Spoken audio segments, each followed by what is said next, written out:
Are you happy with the conclusions in this report? Oh yes, indeed. I think that it must be said that they've been very revealing indeed. For example, it has been clearly stated that anyone who dismissed the civil rights movement as merely a band of Sinn Féin anarchist hooligans was entirely wrong, and somehow or other they showed up the arrogance of the Unionist Party in their attitudes towards the civil rights movement.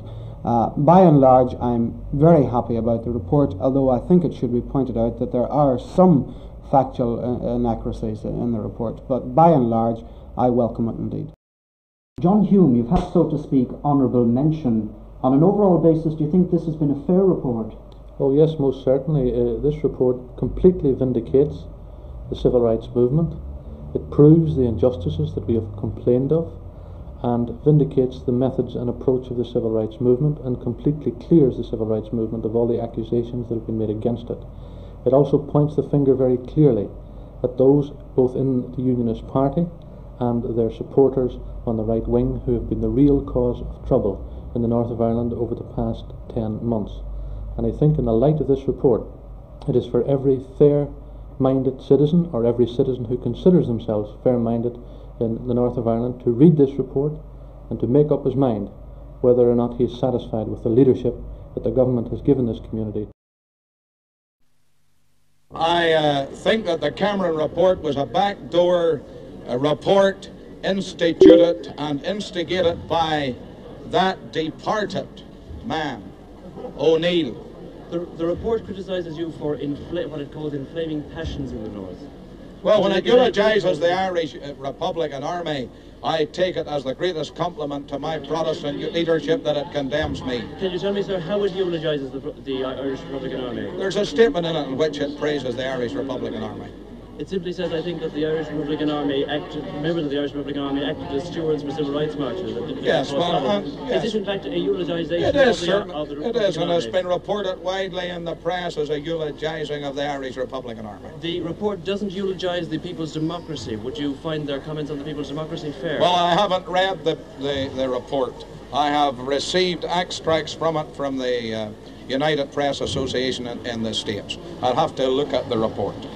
But evidently, everybody's interested in the fact that condemn me. All you rebels from the South are interested in that. So what are your plans for it? I want to make it perfectly clear that the Cameron Commission is guilty of deliberate lying. And if you can't interpret, friend, what that means, then you better go back to school. Dr. Paisley, how did you get on with your tour of the United States? I had a marvellous tour, and I was received very, very well in all quarters.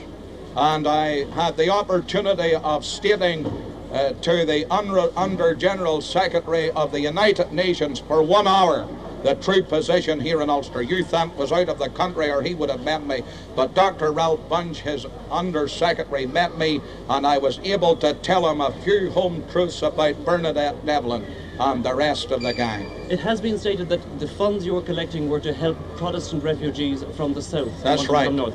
How many Protestant refugees from the south want to come north, to your knowledge? The whole lot of them want to come, except the people that are poisoned with the ecumenical bug. And how many people would this be?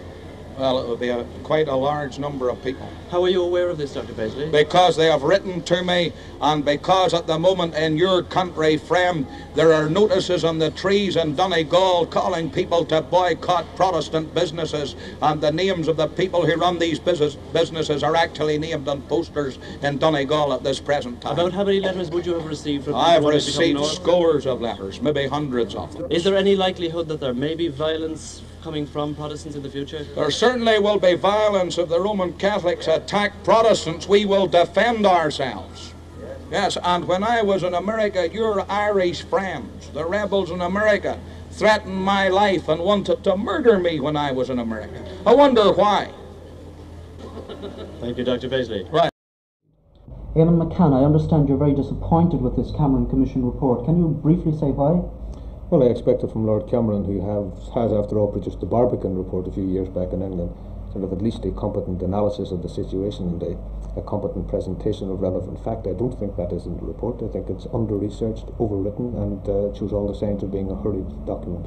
Are you saying that there are factual inaccuracies in the report? I am indeed. There are certainly factual inaccuracies about the injury told at Burntullet. There are factual inaccuracies about what happened in Derry immediately after October the 5th. I think there are factual inaccuracies of the type for which a cub reporter on a provincial newspaper would speedily be sacked.